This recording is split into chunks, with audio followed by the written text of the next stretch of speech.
In Venezuela, the desperation is growing. Rescuers still searching for survivors in the rubble from two big earthquakes in more than a century, the biggest. Nearly 1,500 people are dead and close to 70,000 people reported missing. It is an unbelievable sight. Let's go to, we're going to go to a stunning rescue that we have to show you. A 9-month-old infant miraculously pulled from the rubble.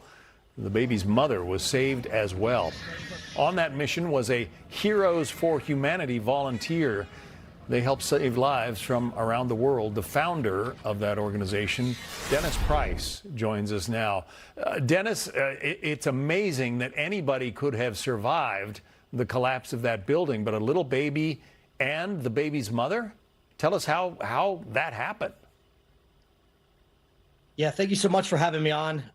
Honestly, how it happens is amazing men and women all around the United States and the world stepping in to help out others who are in harm's way. Here, it's a collaboration of not just my organization, but a whole bunch of people all around the world in multiple different countries, not just America, to help out those who need it. So that's why I love this video. It's a combined joint effort with us and a whole bunch of other people coming together to do the right thing for the right reason. When so many thousands of people have been lost and most likely crushed in that terrible building collapse, I guess it's just luck that keeps a mother and her baby together and alive in some kind of an air pocket, huh? Honestly, it's what I found in the world of tragedies, doing this from the 7.7 earthquake that hit Thailand, and we were there the next day, from the California fires, Hurricane Helene, and the Guadalupe River floods in Texas, and now this disaster. It's faith and people come together. That's and having hope for that. She was able to hold on because she knew that people are going to step up and do the right thing and come for her safety, and a lot of prayer. Yeah. And that's what we saw in that video. Exactly that is pure love, helping one another. Absolutely. What about the timeline here, though? It's been days since those earthquakes hit, and at some point it stops being a recovery operation. I'm sorry, stops being a rescue operation and becomes a recovery operation, does it not?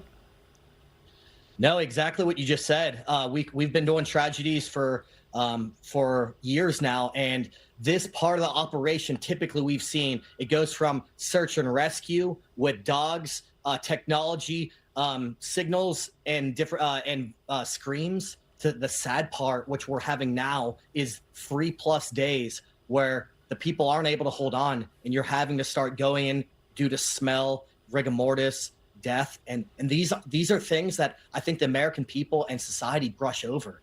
I think we're just so accustomed to just seeing this and seeing numbers and stats, not seeing personal faces, named lives, and the tragedies. And that's why the urgency to send groups like Heroes for Humanity and other groups like this to go in and help those in need, because time is of the essence right now, and we're starting to run out really soon of the people who are still holding on. And we can still continue. Our teams are there right now. We have about 14 volunteers and supporters right there on the ground. And our next wave is in the airport as we speak and landing there. And then just keep amazing volunteers around the United States who just keep going in waves to help. But right now, one of the biggest things that we see and all the others see is the visa problem with having to work that through State Department or whatever because of search and rescues, that we can waive a 14-day exemption or a necessary one for the visa requirement. So that's one of the things that we in the rescue world are all kind of dealing with right now, but we're able to circumvent it through certain ways from there. But so appalling to see these. So appalling to see some of these pictures of buildings that have just been flattened like dominoes. I mean, one story cascading onto the one below it. Tell us about your team. You said you had 14 volunteers in there. Tell us about the people who are working with you. So we're a group of volunteers all around the United States. We have about 61 operators, primarily veterans, specifically veterans from special operations, medical personnel, and first responders, and people who truly believe. And we're not just a nonprofit, we're a ministry. So we sow seeds in churches and all of our network around the world, so that when an organization or a natural disaster happens like that, we can hit up our network and the churches and get volunteers to flood to the area, fly not just our banner, but the banner of Jesus Christ, and help those people in need, and sow seeds of faith, love, and hope into the people who are trapped, and the people and the families who are affected, who are still holding on to hope for their loved ones missing. Because a lot of people are displaced. Yeah. A lot of people are homeless right now. The grocery stores are from the people, all volunteers on the ground are saying that a lot of them have been ransacked or running out of supplies. So panic has set in. Yeah. Chaos has set in, and we just need to continue to work together and help these people as much as we can.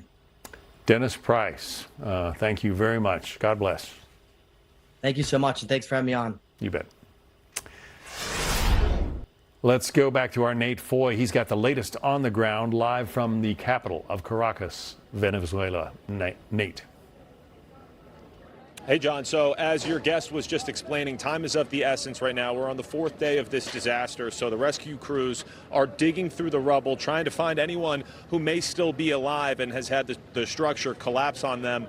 One of those examples you can see is right behind me, where this 17th-floor condo building fully collapsed. We spoke with a woman who has a cousin who is living on the 2nd floor, still holding out hope that she's alive. On the far side, John, you can see a second tower that is also damaged. It did not collapse, but they are going to have to take that tower down. And we've had several aftershocks, which poses a damage for all these rescue workers, because an aftershock could bring down that second tower, which again is already damaged. But the worst of this, John, is actually in La Guaira. It's a city about a 30-minute drive from where we are. Take a live look as our Fox News team is there. People from Caracas are bringing Starlinks to La Guaira so survivors can communicate with rescue workers. U.S. rescue teams are here as well. And the chief of mission for the U.S. Embassy in Venezuela tells Fox News the Trump administration will be here for Venezuela as long as it takes.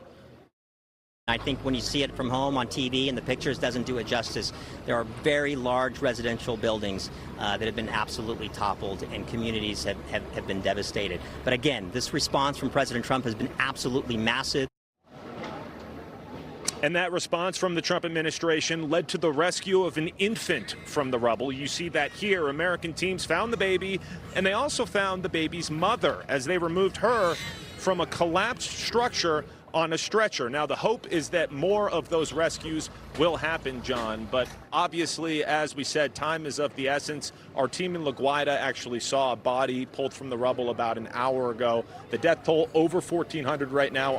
Unfortunately, that is expected to rise in the coming hours, days, and weeks.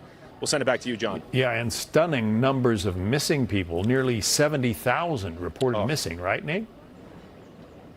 Yeah, that is actually the number that is probably most important. 68,900 people reported missing by their families. Many of those people, John, trapped under the rubble. There have been rescues throughout the day, so some people are still alive. But now in this 4th day, these people have been trapped without food, water.